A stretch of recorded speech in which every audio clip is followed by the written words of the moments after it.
Welcome, everyone, to another podcast episode here at High Level. We call it the High Level Spotlight Sessions, where we bring in top industry leaders, in my opinion, that are doing pretty cool things in the world of marketing, sales, SaaS, you call it, you name it. We've got some experts that come into our world and our stage and share from their story. Gill Valerio, I've met him years ago. I feel like now in one of our inner circle groups. I want to say thank you to Joel Kaplan for that environment that he created. And I met Gil there, and I remember, Gil's story. I feel like I watched your story kind of develop from like 10, 25 grand a month to I think well over $500, 500K a month by the time you sold your agency. And I asked you to jump on a podcast and kind of share from it. So those of you that are watching, the topic that we're going to discuss is 3 ways to build sales channels that'll prep you for an agency exit. And as you watch this, results may vary. We're not making any financial promises of any kind. More than likely, you won't get any results out of implementing some of these things. But what we want to do is share from our own experience, share from what we've learned, from the mistakes as well as the good things. But Gil, welcome in to our podcast, man. I appreciate you jumping on. Yeah, thank you. Thanks for having me. And man, it's good to talk with you. And in addition to being in Joel's group, I saw you, I think it was 2 years ago, we saw each other in person at an Apex event in Oh, Ryan Texas. Ryan Stillman. Yep, Ryan Yeah, it's Stillman in Steuben. Yeah. Dallas. Oh, Yeah, like that's right. randomly, like I didn't know you're gonna be there. And all of a sudden I turn around, I'm like, is that Paulson? Yeah. So but yeah, man, it's been, obviously I've had a lot of interaction with High Level, yourself, and Kaplan's group over the years. So it's been an exciting journey, and I got to meet some cool people. Yeah. So I know your personal story, but I think it's time that we let the world of High Level know of your story. Help us understand how you got started. I mean, I know some of it and some of the stories you shared about your family and all kinds of stuff, but help us understand those that don't know you. What's your story in business? How did you get started in entrepreneurship as our first dialogue here? Yeah, I mean, I think like anybody, like early on, I had feelings I want to do this, I want to do this. I always had a feeling I was going to branch out and do my own thing, but I was an employee for a very long time, and I got stuck in the corporate world for longer than I would like. And eventually, I made a decision. I'm passionate about fitness. So I made a decision. I'm going to go open fitness centers, right? I actually did it while I had a full-time job, went and opened my fitness centers. And fast forward that, I ended up scaling up to 3 fitness centers, brick and mortar, opened them up in the Chicago suburbs or Illinois. And COVID hit, right? COVID hit in 2020. That was right around the time I opened my third one. And so I ran into all kind of challenges, and a lot of them related to sales and marketing. So I was seeking out different options and trying to figure out marketing and how can I get more people into my gym. And I joined a couple different marketing agencies, and I eventually started figuring it out on my own. And actually, when COVID, so in Illinois, gyms were shut down for 3 months. And when COVID shut my gyms down, I didn't have anything else to do. So rather than go hire a marketing agency, I found my way to Go High Level's website. And I said, I'm like, this is the software all these marketers are using, right? So I signed up. I started working with somebody from GHL, and I started building my own internal marketing programs for my gyms. And once we got opened up, I had a ton of success. Like I was doing well with the agencies that I was working with, but I started doing really well for myself. And more importantly than that, I really enjoyed it. Like what's funny and ironic is, I loved fitness and I loved business. So I was like, oh, that's a great marriage. I'll just open businesses. And what I immediately found was that I actually loved marketing a lot more than I loved running a gym. And I enjoyed it. And I was learning all the different aspects. And even being like a sales and marketing guy, I enjoyed the automation and the back end and the operations and campaigns and generating leads, just kind of everything. I immediately took a liking to it. So that started working for my gyms, and the light bulb went off, and I was like, well, I'm a part of a franchise. I know a lot of other gym owners. Let me see if I can help them and sell this service to them. And fast forward a bit later, as a franchise, you kind of have the handcuffs on you on selling to other franchisees. So before I got in all kind of legal trouble or anything like that, I decided to make a minor pivot. So I was working with gym owners, and there was a chiropractor near one of my gyms. That's health and wellness. I felt like it was still a very relevant space. So I started working with him. We got even better results than we were getting from my gyms. And I started building it up from there. And something that kind of turned into like a little side project, you know, because I was stressed out when COVID happened and my gyms were shut down. Really, like I started seeing the opportunity in it. And I started realizing that there's an opportunity to build a real business here, not just like do something on the side. And I ended up looking to sell and exit my gyms. That took some time, but I sold the gyms, went all in on the marketing agency, and then it was just an absolutely wild ride from there. As you mentioned, you know, I joined Kaplan's group because I didn't know the first thing about building a marketing agency. So I kind of got my foundation in that group, and you know, I built it quickly. You know, I went from like the story, and Joel knows, he shared it in his community, is when I joined his program, I was doing $4,000 a month in revenue, and that was like October of 2020. And by October 2020, yeah, I'm making sure I'm not getting the years incorrect. And by 2020, by March of 2021, we had crossed the $100,000 monthly revenue milestone. And then, you know, from there, it was like another 13 to 16 months. We ended up hitting 250, 350, 400, and ended up breaking 500. So, you know, I'm grateful. It was amazing. And I actually got a message from a fellow agency owner that was a friend of mine the other day. So I want to throw this out there because you made a good point when you opened up. Like, the things that I'll share doesn't mean everybody's going to go out there and make 500K, right? There's a lot of luck, circumstances, and certain things that kind of have to align to scale that quickly. But, you know, he sent me a message, and he's like the sweetest, kindest guy ever. And he just sent me a message, and he's like, I'm not going to lie, I'm a little jealous and envious of how quick you just built this agency, scaled it, and then sold it, you know? And he's like, was it really that easy? And, you know, my short answer to him was like, no, it wasn't that easy. There was years of entrepreneurial failure behind that, between my gyms and other businesses.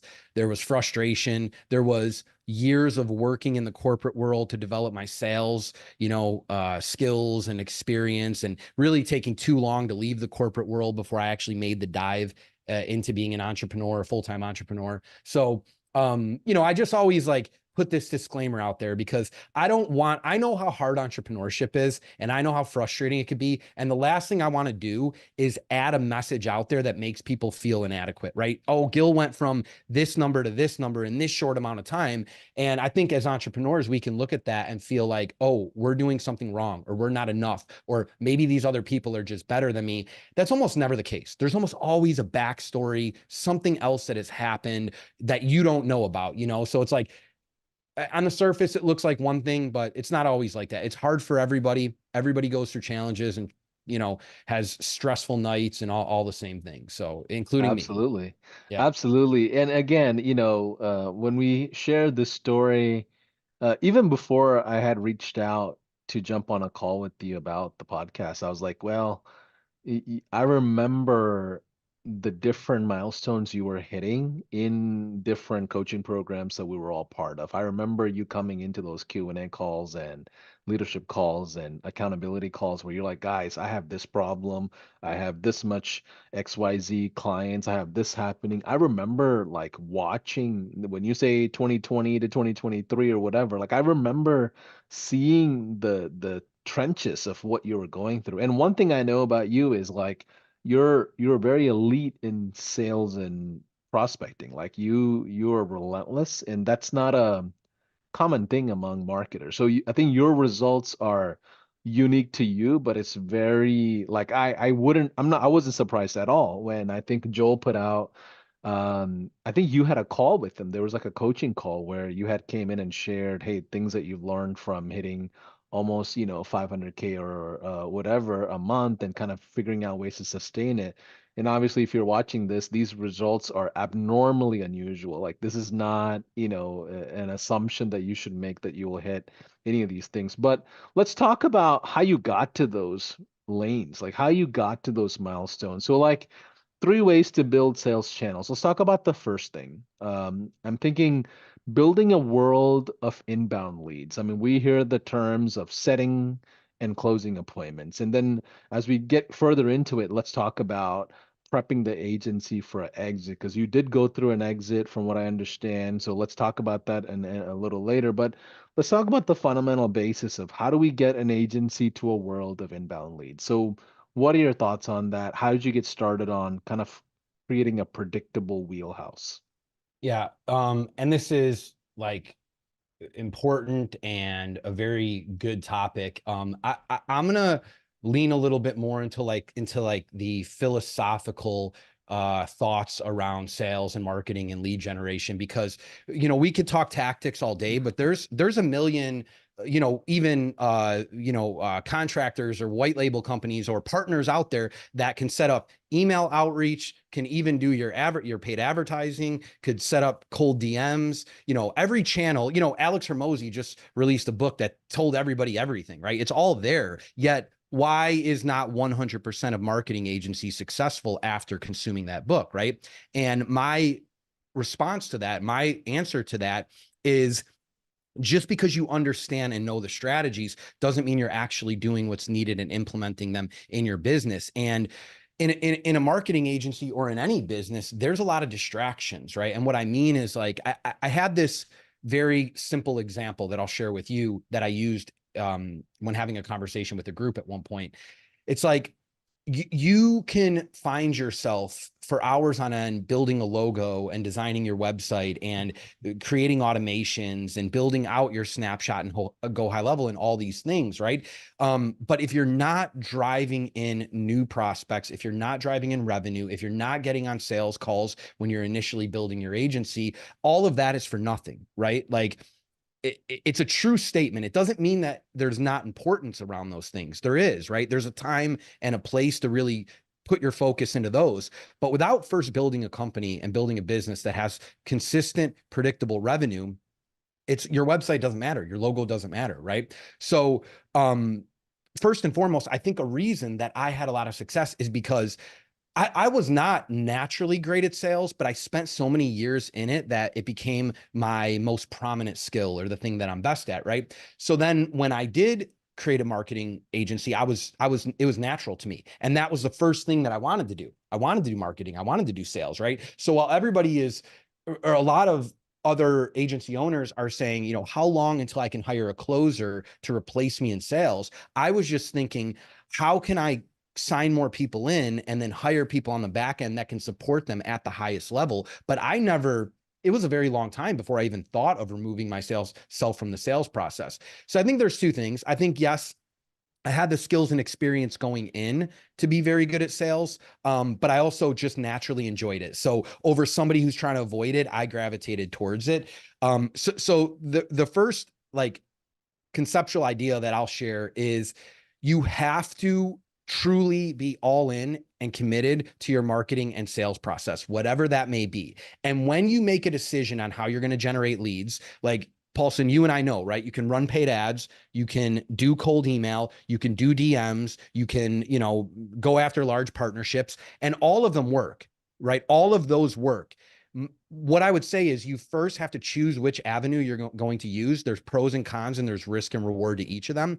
My choice was paid ads. And once you make a decision that that's where you're going to generate your leads, you have to go truly all in. You have to understand it. You have to perfect it, and you have to monitor it and understand your KPIs and all of those things. So, like, with me, I didn't do cold email for a very long time, right? I didn't even add it in. I didn't do much DMs. I didn't do SEO. I didn't do anything else. I was running paid ads. I was understanding them at the highest level. And I was spending all of my time getting on those sales calls and converting as many new clients as I possibly could. And then once I really, truly had paid ads figured out in a sense to where it was predictable and consistent, then I had some back end people on my team that I was able to teach and delegate some of that responsibility to. And then and only then did I tell myself that I had the permission to go add another channel in, whether it be cold email or whatever it may be. So my advice would be, whatever way you choose to generate your leads, right? If you need the actual tactical advice on how to do it, there's a million resources out there, but you have to choose that one thing. You have to commit to it. You have to eliminate the other distractions that come inside your business, like everything we mentioned, like website and all these other things.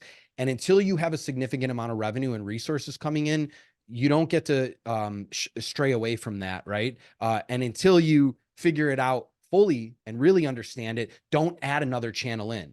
Having 5 channels running all at once that are mediocre and half-assed is not going to result in success, right? So choose the one thing, understand it, do it really well, perfect it, spend the time and energy on it, and then move on to the next thing. So I So, hope that so what, yeah, what you're saying, Gil, is basically instead of doing cold email and cold calling, Facebook ads, events and influencers and stages and all this stuff all at once, if you're just starting out, once you have an offer kind of verified, maybe you have a beta test or some kind of case study that's built that you have some proof in the pudding of the offer.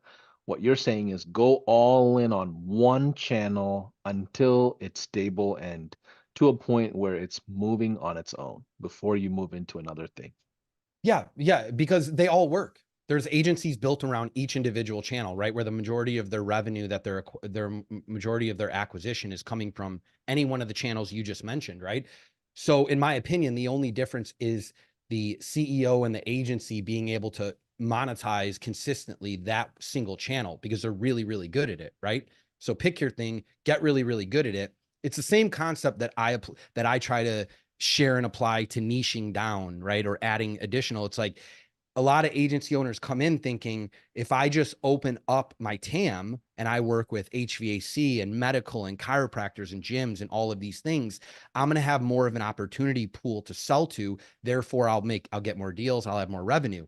It's not the truth, right? The truth is, and everybody knows this now, it's common knowledge, right? The truth is when you select a niche, you have the ability to be a specialist and not a generalist, right? So you can be really good at that one thing. You can fulfill well, you can sell well, you can articulate your value proposition, and you can acquire clients really well, right? It's actually the opposite. So don't start with a large TAM. Once you get big and you have resources and you got 40 people behind you, now you have the opportunity and the privilege to say, we're doing chiropractic, we're going to add in med spas, we're going to add in fitness, we're going to add in physical therapy, whatever, right?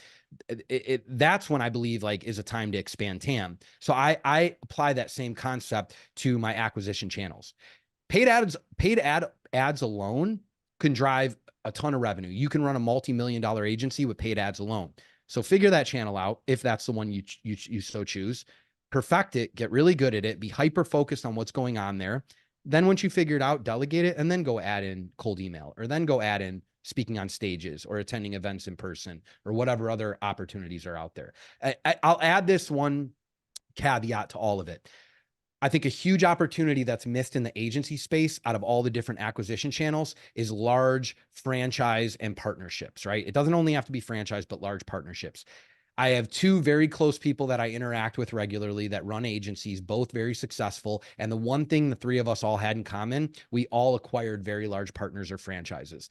I don't think it's a necessity. There's companies out there like Gym Launch that just had massive amounts of individual clients, but I do think it gives you stability and consistency and the ability to fulfill at a high level for one group of people so that you can go and deal with the volatility that comes behind paid ads and everything else, right? It gives you that like security on the back end that I have these 80 clients or 90 clients or whatever that are probably going to always be there that are going to churn at a lower percentage, which makes me feel like my business is not going to explode at any moment. Therefore, I could spend time figuring out this other harder acquisition channel.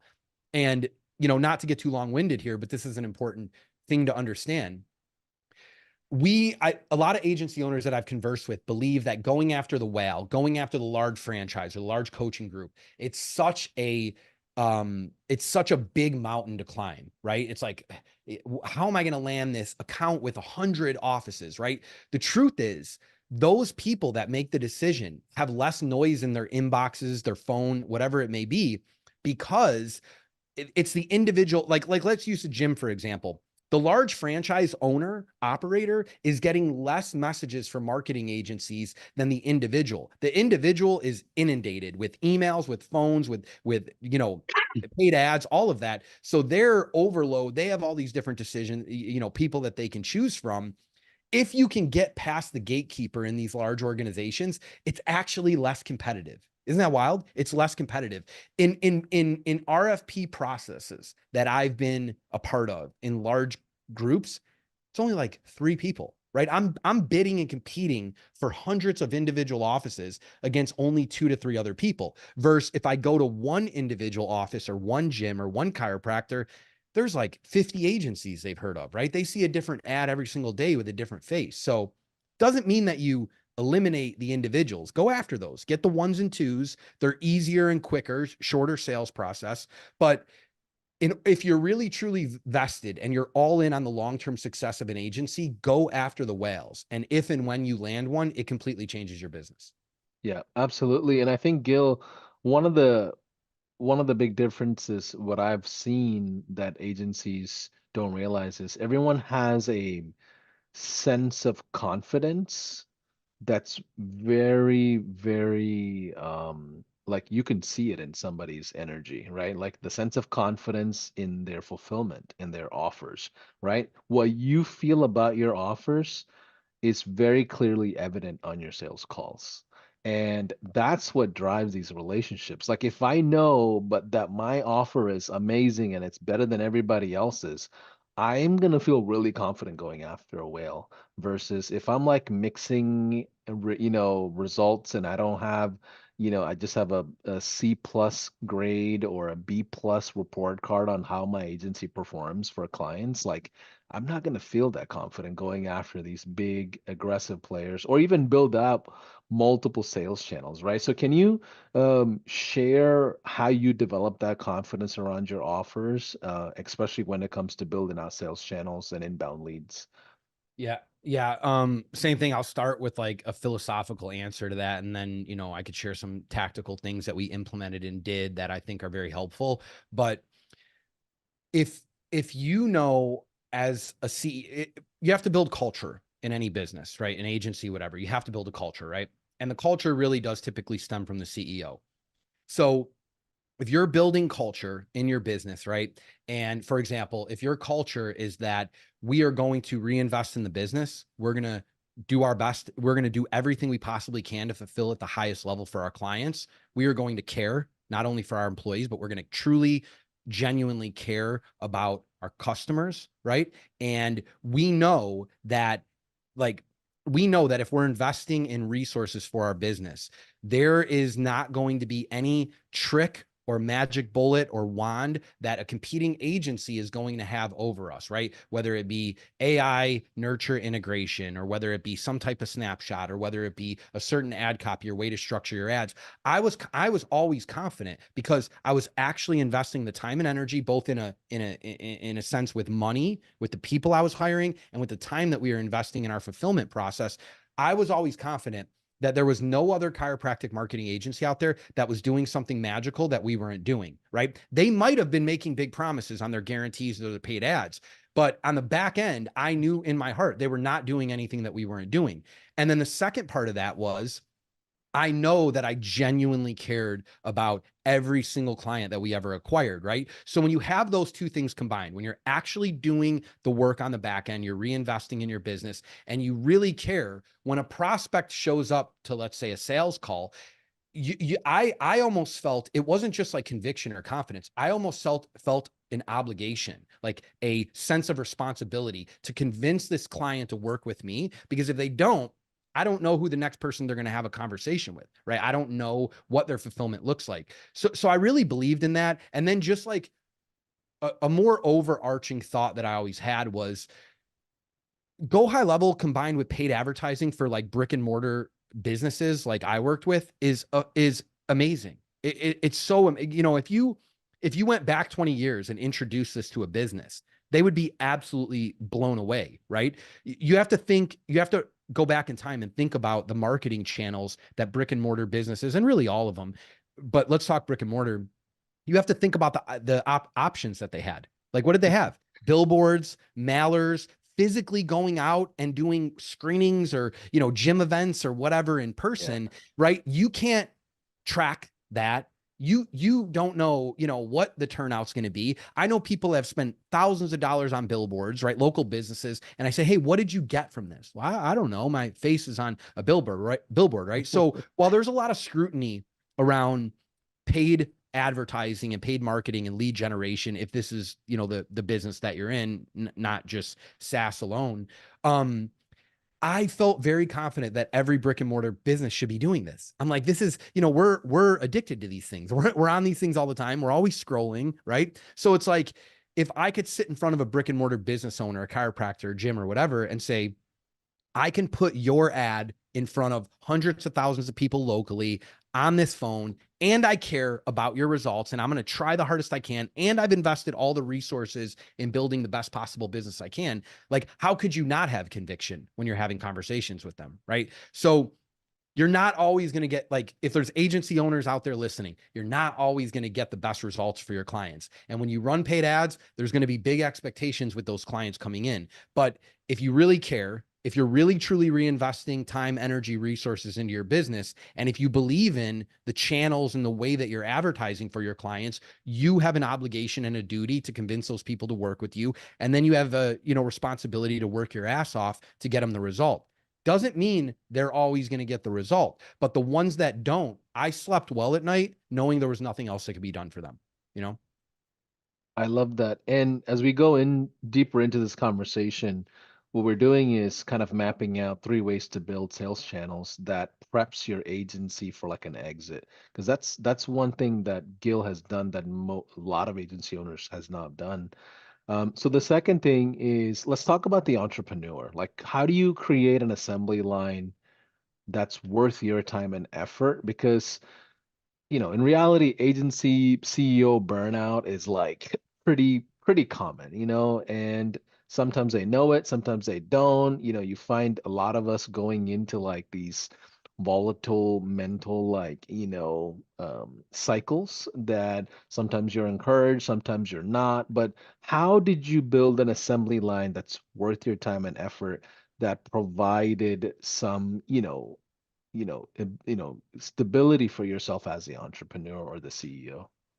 Yeah, I mean, the first part of that is the last two things we talked about. You have to have revenue and deals and acquisition and sales and money coming in, because that's the number one cause of stress around entrepreneurs, right? If deals are flying in and if money is racking up every single month and if Yeah, your revenue is growing, I guarantee your stress levels are going to be yeah. lower. It doesn't mean they're going to be gone or not non-existent, but they're going to be lower. So you have to first build, my phrase was, you have to first build a sales organization before you even build a marketing company, right? You have to fulfill, you have to meet your obligations to your clients, contractual guarantees and all that, but you have to have a sales operation or you're not going to have money coming in.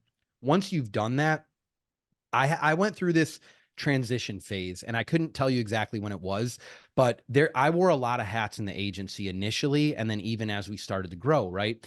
And it's what is needed in the business, right? You have to do that. That's part of building any business. You got to be able to do everything, right? But there does come a time where you have to make a transition and where you as a CEO and owner of the business, getting into client accounts and doing media buying or getting on client check-in calls no longer makes sense, right?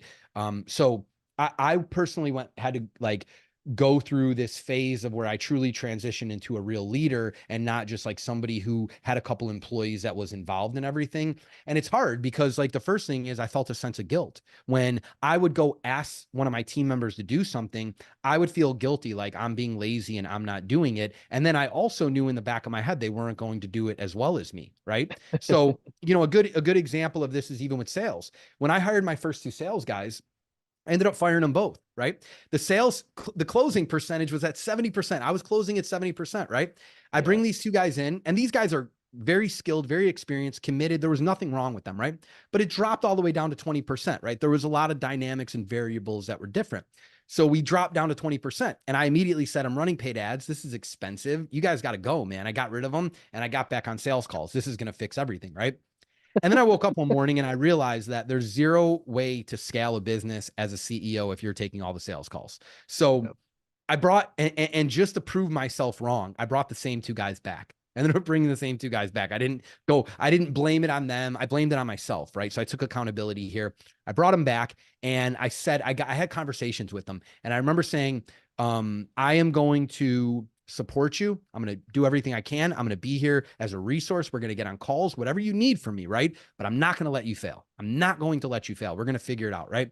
And that was more of a commitment to myself than them, right? That was a commitment to, I'm going to scale this business and it's going to have to be people that allow me to scale the business. So that was like kind of a, um, transitional phase in my Yeah. entrepreneurial journey where I feel like I really turned into a true CEO or a leader. And, you know, then not only was I, you know, I read a book, Buy Back Your Time too, not that long ago, which is just a phenomenal book. If you're Yeah. listening, Was that Dan go Martell or Dan somebody else? Martell. Yeah. Yeah, Dan Yeah. Martell. Yeah, just Great phenomenal guy. book, man. I love Yeah. it. But that I feel like everything that I'm trying to explain here could be explained far more articulate in that book.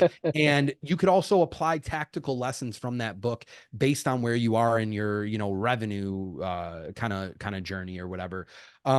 So the first part is I learned how to be a true leader. I learned how to, you know, accept that things were not always going to be perfect and empower people. I learned how to, you know, let them fail, right? Also having children is a good kind of exercise with this. You got to let like your kids fail. I let my team fail. I let them make mistakes. I let them learn.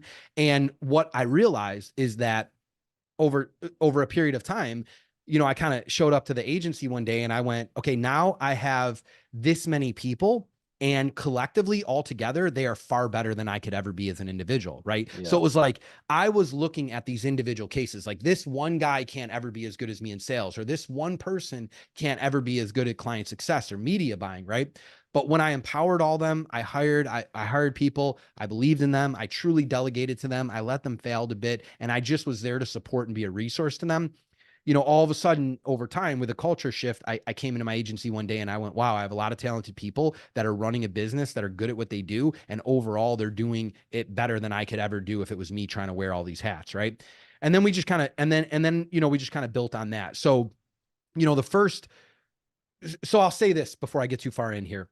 If you are if you are one of the agencies out there that's starting out, you're at 5 grand, 10 grand, or even 15 grand, like stop listening now and go back and listen to the first two things. Sell, grow your revenue, do the right things, build your business, you know, everything that we shared earlier. And don't get distracted, right?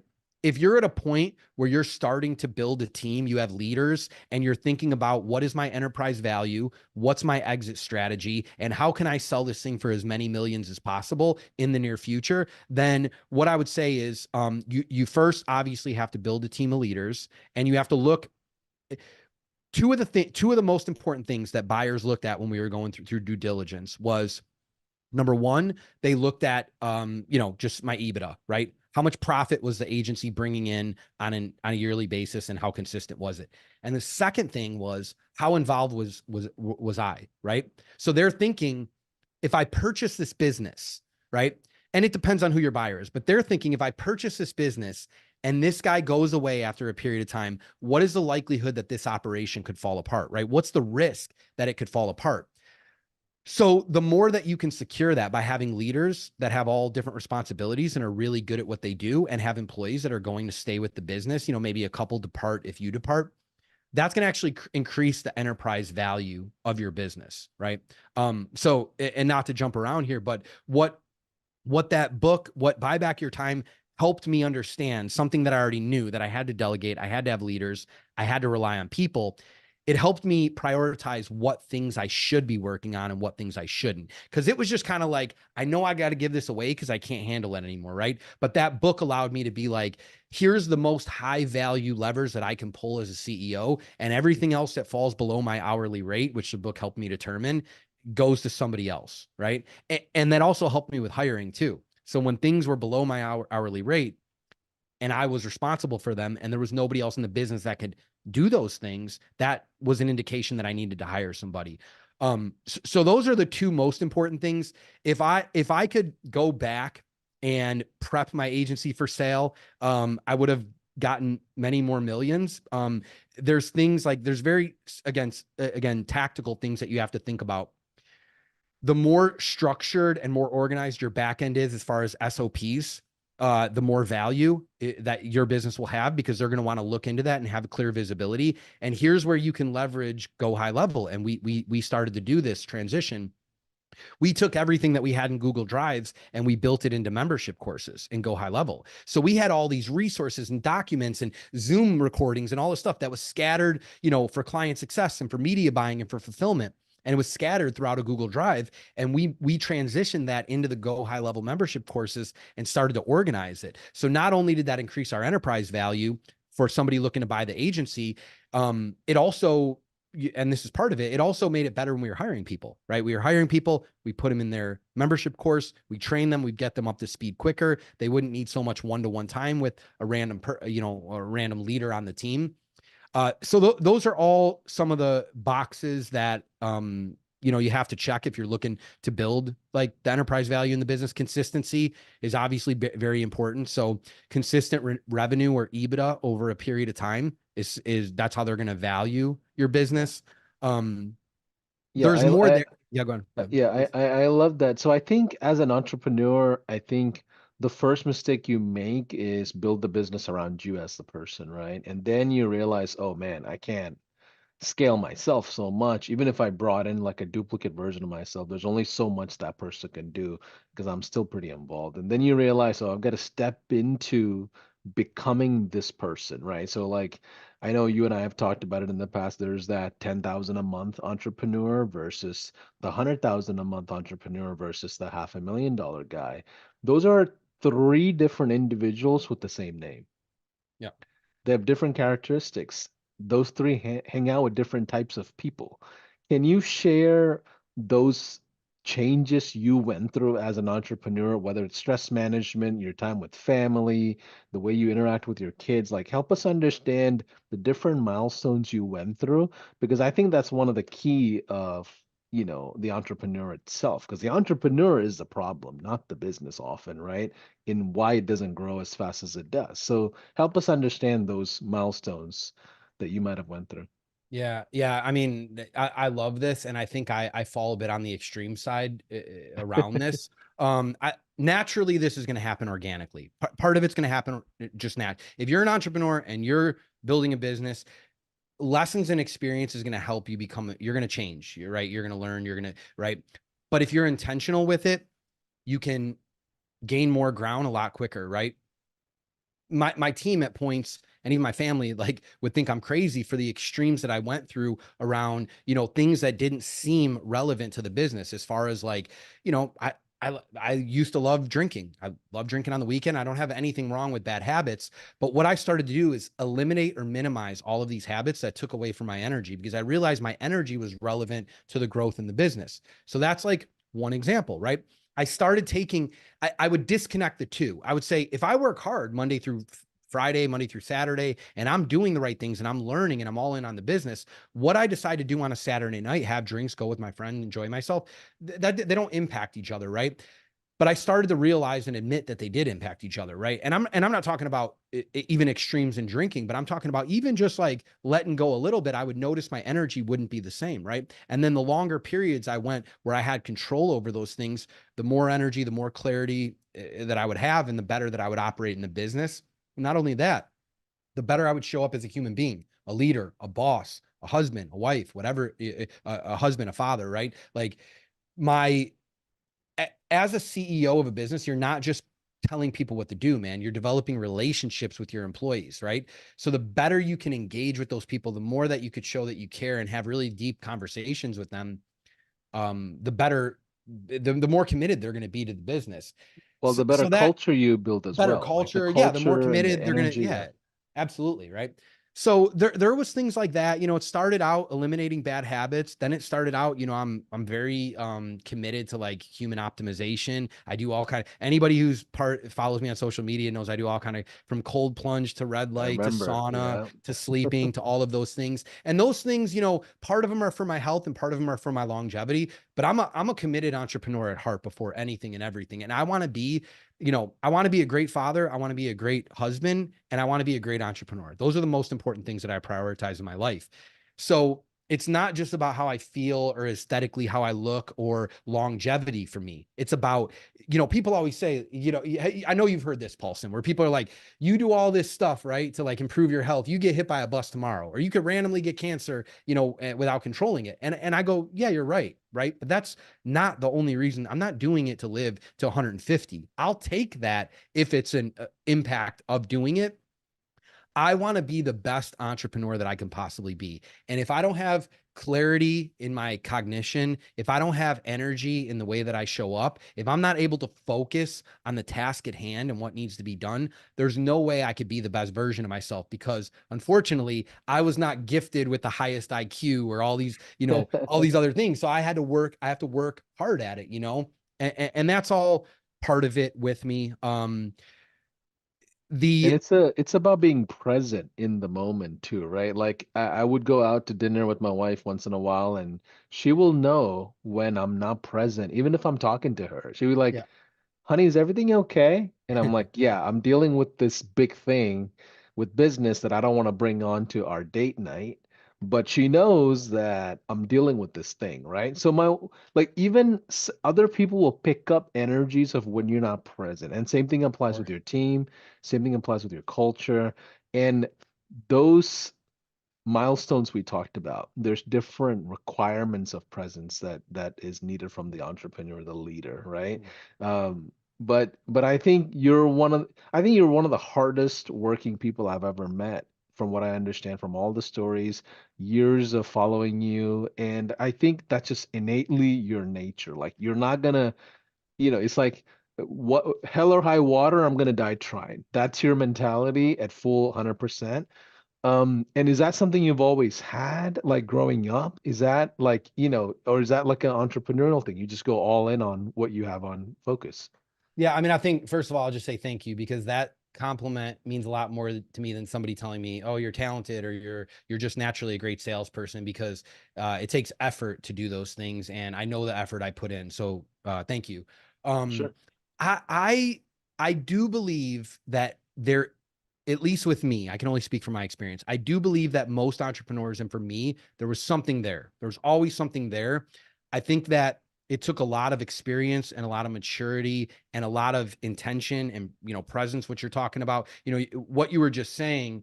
I work with a coach, and 90% of what we talk about is intention, right? Like you can be a hardworking entrepreneur, but when you're with your wife, you have to be intentional about spending that time with her, or you have to be intentional about telling her, I need 10 minutes to handle this thing, and then I promise you'll have my full attention. um so I do think part of it was there, but I do think it was developed over time. And, you know, we're all a bit of products of our environment. And I think that I've had experiences in life that have shaped who I am. And, some people feel I'm extreme in the way that my philosophy around entrepreneurship and around business. But I feel very blessed. I feel very grateful for the opportunities that I've been given to build a business and build and help people and empower people and serve clients and all of these things.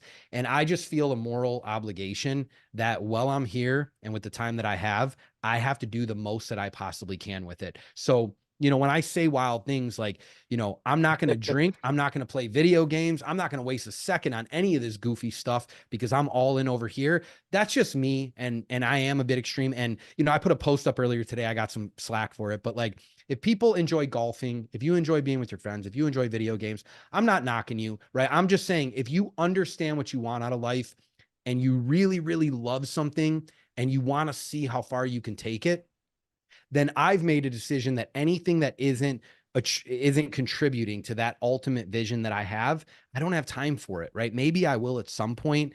So, to answer your question, I think part of it was always in me, but I do think part of it is I built and kind of forged this person who I turned into over time. And it feels really good when you get clear on what you want and then you can go after it, and I'm just, again, man, I'm grateful. I'm grateful to talk to you. I'm grateful to Yeah. interact with Joel. Yeah. I'm grateful to have a business. It's, Yeah, yeah. and what's funny is like when you're the one who has the discipline and you're like that Kobe mentality guy at all things, you tend to somehow attract people like that. And friendships that I have in entrepreneurship are people that are absolutely cutthroat of what they do, and there's no other choice. I mean, it's either 100% or 0%. There's nothing in between, and that's that's the way it is. And I love that because that's what's going to drive you forward is who you surround yourself with. So as we kind of close out this conversation, help us understand how all this translated to building and developing your enterprise value as an agency. You went through an exit, Help us understand. I don't know if that was ever planned and it just happened, but like help us understand what that journey was like. I'm sure it was stressful and confusing and unclear, but it did give you what you ultimately wanted. Help us understand that whole journey.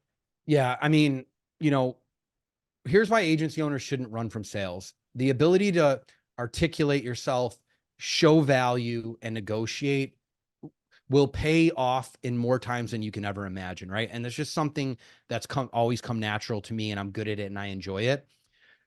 There are multiplier windows that a broker or anybody will tell you is reasonable for an agency. I'll just tell you that I got way more than what's in those windows. And I also believe a lot more agency owners can get way more. So it depends on how well you can negotiate, what leverage you have, what value you can bring to that specific buyer, what leverage they have, right? I'm not talking about a win-lose. I'm talking about win-win situations. So, first of all, refine, develop your negotiation, your sales skills, and the way you articulate yourself, and you'll find ways to sell your agency for more. Um, the way that my agency ended up selling was out of like a horrible situation. I can't get into all the details on it, but Sure. I'll just tell you Yeah. we went through in 2023, early 2023, we went through one of the most horrific things I ever experienced in the agency. Pretty much we dealt with a hack, I could share that much, and it was at a time when it was happening to everybody, right? And we were a victim of that, and we had to fight back through it, and other things happened while we were battling back through it. But I had no intention of selling my business at all. And once that happened, I started thinking about having an exit strategy, right? It was at moments, if I'm being very honest and transparent, at moments it was like, I need to get out of this. Like it was like a fearful type energy. And then once I fought my way through it and I came to my senses and I showed up and I got through that, it turned into strategic energy. And I thought, okay, nobody wants to sell their business from a fearful place. You'll get the floor, you'll get wiped out, right? But you need to be strategic. And I thought to myself, I don't know if it's going to be a year from now, 2 years, or 5 years from now, but I need to start understanding what I'm doing, how I'm protecting myself, and when the right moment is. It's like trading stocks or crypto. Like you have to be strategic and understand what's your exit strategy, right? Is it forever, 20 years, or like are we trying to get out at the top of the bull run in crypto, right? So I started thinking about those things, and an opportunity came up to have a conversation with a private equity company. I had a conversation with them. They started engaging. They made a formal offer. And, this is public knowledge at this point now. My minority partner, who had been with me kind of since the beginning, he jumped in and said, no, I want to take over this business. He's actually a chiropractor, great friend of mine, business partner. He helped me build the company. He ended up exiting his chiropractic practice. He ended up buying the majority of the agency. I ended up, getting a good amount because of the way the deal negotiation went. He ended up overtaking a great agency that he was familiar with huge growth potential. So I guess, the lesson that I learned from that, number one, is almost every horrible scenario. Most people this happens with, but almost every horrible scenario I've ever been through in life and business, something always good comes out of it. So if you're going through a challenging time, not to turn this into a motivational speech, if you're going through something challenging, try to slow down, take a breath, and figure out what it's teaching you. And if you don't know now, I guarantee in retrospect, you'll figure it out. But in addition to that, what I learned when that happened, that horrible incident, is that I wasn't thinking about it and I wasn't prepared. If I could give you a revenue number that you should start at least thinking about this, I would say between 75 to 100,000 a month is where you should start at least thinking about this, because there are things that you can structure as far, we talked about it today. Large partnerships, looking at your EBITDA closely, removing yourself, right? Organizing your SOPs and your back end and your operations and your training and your systems, right? Even going out and trying to get an IP, which is something a lot of agencies don't think about. But these are things that can take years to do the right way. So if you're at that revenue number, you can start taking those steps now and know what your end game is. Like I have ownership in two agencies now. I don't run them, but I have two CEOs that I communicate with. And both of them I asked, what's your exit plan? What do you want? And they didn't know, right? So like we sat down and we figured that out. And then once they kind of said, oh, this is it, it was like, well, why? Why do you want to do that? Why? What's next? Right. And we really got, like, I really got to a point with them where I understand what they want to accomplish. And then now it's like, okay, cool. We could do this. Now we just have to have a plan to do it. Right. So that was my story, how it happened. And that would be my advice to anybody that's like up there about 75, 100. Like think about these things. I love that. So now how does that impact the team? Like there's a culture that's built where you're like the leader and you're like the resource that they can all go to. Like how does that culture get, kind of realigned? Yeah. In my specific case, it was probably the least painful it possibly could be for them because this is somebody they already knew, were familiar with, had a relationship with, that transitioned right into the business. He's also just a phenomenal guy. He cares, he's passionate. So it was like there might have been a moment of doubt. And when he jumped in all in, I think they quickly realized like he's got it. Um, the deal structure can help with this though, and most buyers are going to require this type of thing, right, where there is a transitional period. I'm sure there is a transitional period where you're phasing one in and you're phasing one out and you're working together collaboratively. So let's say that private equity company would have been the buyer of my agency. It wouldn't have been like Gill's gone after 90 days and they show up. There obviously would have been a transition phase where I supported them, their integration into the business, introduced them, let them build relationships as I removed myself. But more importantly than all that, than everything that I just said, if you've built your agency the right way, if you've empowered true leaders, if you have good people in the business, and if you delegated all of the responsibilities that are not tied to a CEO, the vision, the big levers to pull, then they actually don't miss you as much as you think. Like that was something I had to tell. I told my wife, I was like, it was like a couple months had gone by, and I'm like, man, they're not Don't even even reaching check out. it. They're not even, and they're crushing it too. They're like closing deals and they're building the business and they're making moves, and they hadn't reached out to me very often. And part of me was like kind of like upset, like, man, they don't even need me. And then part of me was really, really proud of what I built and what they were doing. And I think that's the most successful way to exit your agency. Like they don't need you anymore, right? They got it figured out at that point. That's pretty funny actually. Yeah, But in it's reality, ironic. that's the best thing you can do for the person that's coming in, plus the people that are involved. So Gil, we talked about three ways to build sales channels that preps someone for an agency exit. We talked about building a world of inbound leads. We talked about leveling up as an entrepreneur and creating an assembly line that's worth your time. We also talked about developing like enterprise value as an agency. Why do you think agencies often struggle and fail then? Because it it feels like strategy is never the problem, offers are not the problem, ads are not the problem. It's obviously the entrepreneur, but what exactly do you feel like is the problem with agency owners in typical fashion of why they don't grow? They're stuck in a certain plateau or whatever. Like, what are your thoughts? The barrier to entry is low, right? I built gyms. It cost me hundreds of thousands of dollars of my own money to invest to build those gyms. Not everybody can figure that out, make that work, make moves to make that happen. Anybody can take $5,000, $10,000 and start an agency. That's a good thing. That is a benefit. In fact, I read a study today that like the number two business in the United States that's failing are gyms, and the primary reason is because of large capital investment initially. That makes the agency space a very lucrative business, a very good business model because of the low capital investment overhead that you need to start it out. However, that allows people that are not truly ready to run this business jump in and start running the business. It allows them to close a couple deals. So I think you said it, right? It's the entrepreneur, right? The reason for my overnight success or quick success from an outsider's perspective is because I already had the foundation. I already had the failures. I already made the mistakes. I already had the sleepless nights. I already had the years of experience. I already had the sales fortitude from my career, in my business, all those things. So I took that foundation and I brought it to the agency space. I took it very serious. I learned the fundamentals being in Kaplan's group, and boom, it took off, right? And I told Joel this in a recent interview. That is why I think a lot fail. It's hard. but every business is hard.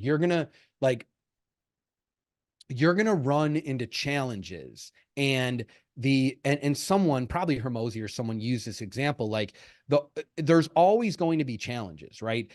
As you level up as an entrepreneur and as a person, like, you're going to be able to beat that level. And then you're just going to get to the next level. And now you have to beat that level. And if you get stuck at a certain level and you can't get past it, it's what you said earlier, Paulson. You just haven't, you're still the $10,000 a month entrepreneur that hasn't evolved to be the $50,000 a month entrepreneur. And you're never going to get past that level until you do. And the somewhat scary thing is there's no time frame that tells you, okay, it's not like 6 months of service, you go from the 10,000 to the $50,000 entrepreneur. It's the experience, the way that you can learn the lesson, the way that you can be intentional, right? The way that you can apply yourself. There's all these other variables, right? So some people can be stuck at a certain level to a point that takes so long that they'd rather quit than feel the pain anymore, right? And some people that have experienced it or find ways to figure it out just hit that level and know, okay, this is just me not being good enough, and now I have to figure it out. And I want to add one thing to that, because one of the most important things in my evolutionary process as a person and as an entrepreneur is there's a lot of people on social media that are genuine and give genuine advice, but there's a lot of people that, excuse my language, are full of shit, right? And just say things, right? And if we got to beep that out, that's fine. But there's a lot of people that just say things, right? And the crazy part is a lot of those people believe it themselves. There were times at which I would be saying things and I would believe it, and then I would think about it and go, am I really that person? Do I really have the right to tell this person, here's the things you need to do, if I'm not actually doing those things, right? Same thing in marriage, same thing as a father, right? I think one of the biggest realizations that I've had, and this is not that long ago, recently, is that it doesn't matter what you or what anybody thinks about me, right? It doesn't matter the perception that I put on social media. What matters the most as an entrepreneur and having success is, are you truly deeply the person that you say you are, right? So I have big goals on what I want to do next. I don't think I'm the person right now that can accomplish the goals that I have. And I could sit there and tell people that I am, and they might believe me. You might believe me. Everybody might believe me. But I know in my own heart, and I know myself, that I have to go truly become that person. I have to learn the lessons. I have to understand. I have to really put the work in order to accomplish the goal that I want to accomplish. So if you're stuck at 10,000, if you're stuck at 50,000, if you're stuck at 100, or if you're stuck at 10 million, I don't care, and you're not progressing towards where you want to be, you have to really do the internal work, truly do it, disconnect, do whatever's needed, and not just say it, and not just believe, think, oh, this is where I am. Right. I love it. So, final thoughts, and speak to two different types of people, if you don't mind, Gil. Speak to the guy or a gal that started this whole marketing space business maybe less than 6 months ago. They're in the early trenches trying to prove out and build out some case studies. That's maybe where they are. And also speak to the guys and gals that have a team, they're crushing it, they've got hundreds of clients, but they're not happy. They're just kind of stuck in the weeds, or they're not a true leader or whatever. Speak to both of these types of people, because I think there's a lot of value there for someone like you. Yeah. I obviously like going high level, no pun intended. I like philosophical advice. I know there's tactical things that I could give them, but I like going there. So what I would say to the person starting out is, or at the, 5, 10, $15,000 marks, right? If you're an entrepreneur and this is what you truly want out of your life, the there's no other option for you to find happiness, to find purpose, right? To find those things.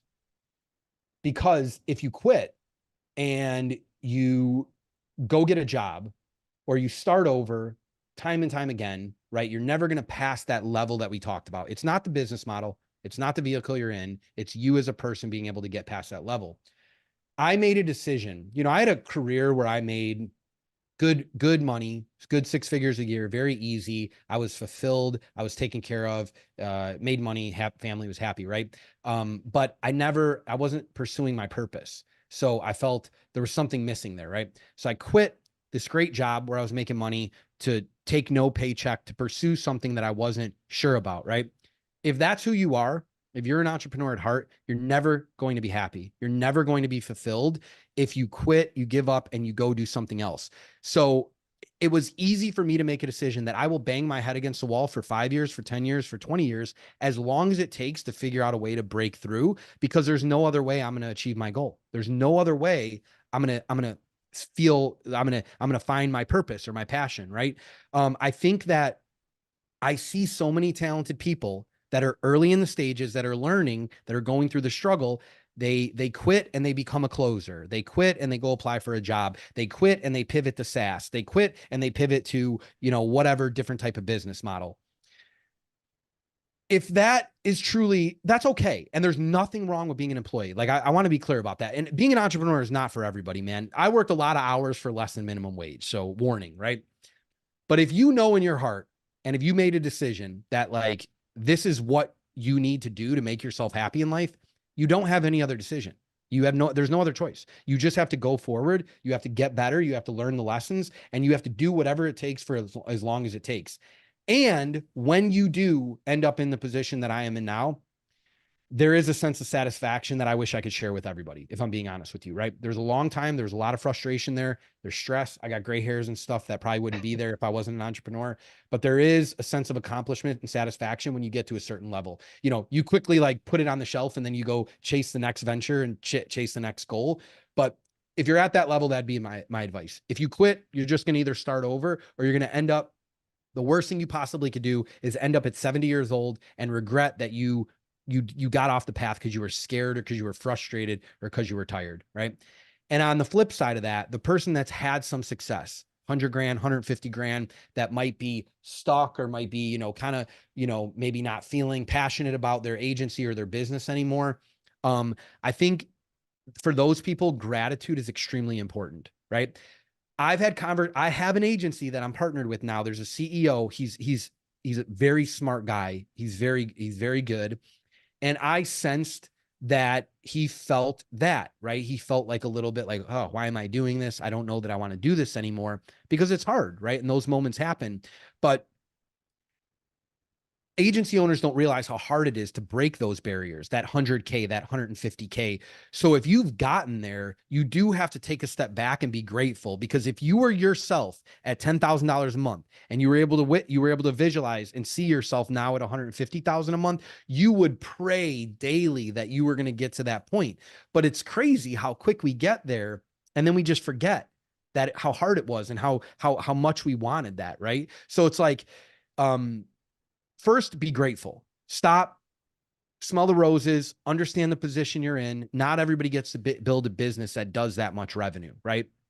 Be grateful for it. But take the lessons that we talked about here today, right? Like, if you're not getting to the next level, just accept it. I accept that my next goal, I'm not good enough right now for it. I know that, right? I've met people that are in the industry that I'm pursuing, and these people are light years ahead of me. It's not even, we're in different worlds, right? That's okay. I'm okay with that. But I know I'm going to do what's within my control to bridge the gap between them, right? And I'm gonna truly behind closed doors put the time and put the energy in, and I'm gonna do all the things I can to have the highest energy and be healthy and feel good. So I have, I'm the best version of myself to go into that. So hope they I get love something. that. Yeah. Absolutely. Gil, it was such an honor to have you on the podcast. And I'm grateful on that note to have met you and some of the people in our communities. We have a lot of people in common that are in our circles of entrepreneurship. So I appreciate them for that as well. But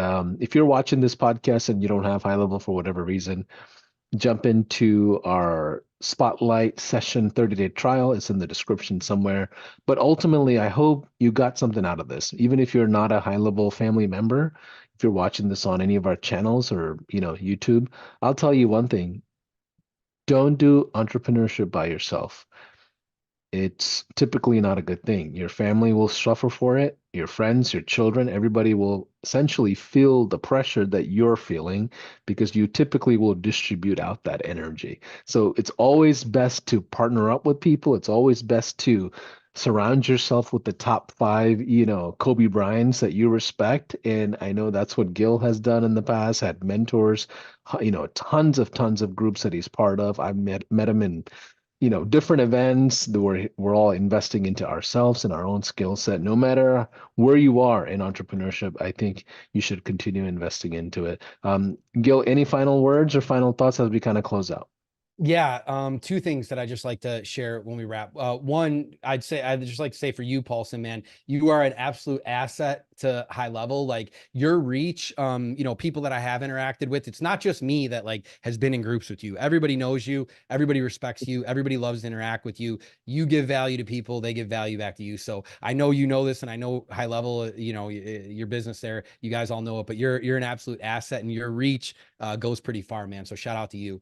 The second thing is, I know this is like a phrase that people use now, but I really don't at this point have anything to sell to anybody. But I do want to put this out there. So I have, since exiting my agency, I have started Limitless Capital, which is my own private equity firm, and I am investing in businesses that I believe in, CEOs that I believe in, and I'm bringing my experience, my knowledge to step in and help them scale. So I don't have a course to sell anybody. I don't have a service that I can provide. I don't have any private coaching that I could sell you. I'm not pitching anything to anybody here, but if you listen to this and you're an entrepreneur and, we have some income qualifications and experience qualifications. If you feel there's potential synergy between you and between myself, what I am looking for is, driven, ambitious entrepreneurs that are looking to partner with like-minded people where we can collaborate and take our business to the next level. So if that's you and you're out there and you want more information, I have a free group where I just give a bunch of free stuff away so I can network and connect with people. And I'm also on Facebook, and my Yeah. business is Limitless Capital. So I'd love to connect with people. Yeah, and I think when you first started the group, I was like one of the first 10 or 15 people that joined the group, and I've seen you live streaming there several times. I remember being at an airport or getting ready to jump on a flight. I was listening to one of your live streams. I think there's a lot of value in what you bring to the table because you're a practitioner of building this type of business model. And you Yep. came from another whole world of brick and mortar small business type of thing, and now you're going into private equity. So I think, being on the ride with you is like a total privilege for anybody that would jump into this mix. But Gil, thanks Yeah. for saying yes to me, man. Yeah, absolutely. Yeah, and just part of that is what we talked about today. The exit is such a hard part of the business model. That also is my responsibility and duty to my portfolio companies.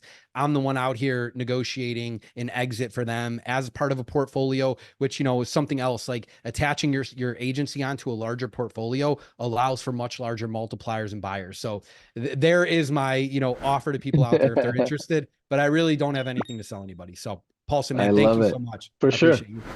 For sure. Bye for now, everybody. Thanks for watching another episode of our podcast called the High Level Spotlight Sessions.